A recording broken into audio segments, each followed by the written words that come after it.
দরজা দিবি কেন? সে আমাদের ঘরের সামনে এসে আমরা কি কথা বলতেছি মাঝরাতে, দিনের বেলাতে স্পেস পেতামই না, মাঝরাতেও সে আমাদের থাকতে দেয় নাই একসাথে। আমার হাজব্যান্ড সময় পায় নাই, সে খুব ভালোবাসতো, খুব চাইতো আমার সাথে সংসার করতে, আমিও চাইতাম। আমি আমার শাশুড়ির মাকে বলছিলাম, আমার হাজব্যান্ডকেও বলছিলাম যে 2টা বছর তো হলো, এবার অন্তত মুখ খুলো। ও মুখ খুললো না, ও বলে আমি আমার মায়ের উপর কিচ্ছু বলতে পারবো না, কিচ্ছু না, মাকে আমি কি বলবো, তুমি সহ্য করো, আর না হলে আমি কি করবো আমি জানি না। আমাকে সে শুধু বলতো যে তুমি একটু সহ্য করো, সহ্য করো, বাট প্রত্যেকটা সেকেন্ডে সহ্য করতে করতে 2.5 বছর পরে আমার ধৈর্য ছিল না। আমি বলছি ঠিক আছে, তুমি এবার যা সিদ্ধান্ত নিবা নাও, আমার কিছু বলার নাই।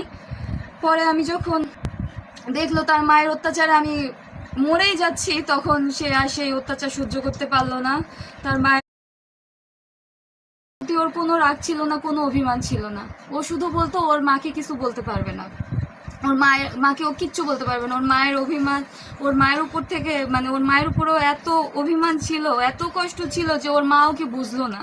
ও বারবার বলতো যে আমার মা কি বুঝে না যে তার ছেলে কিসে সুখী হবে, ছেলের বউ যদি সুখী না থাকে তাহলে ছেলে কিভাবে সুখী থাকে। তো আমার হাজবেন্ড যেহেতু আমাকে প্রচুর ভালোবাসতো, সে আমাকে পছন্দ করে নিজে বিয়ে করছে, তো আমার হাজবেন্ড চাইতো না আমাকে ডিভোর্স দিতে। আমি তো নির্দোষ, আমি যদি দোষী হইতাম তাহলে তো আমার হাজবেন্ড আমাকে ঠিকই ডিভোর্স দিয়ে দিত, সে তো মারা যেত না। কারণ ডিভোর্স তো বর্তমানে অ্যাভেলেবেল, আর এটা খুব প্রচলিত যে বউয়ের সমস্যা, ঠিক আছে ডিভোর্স দিয়ে দিই।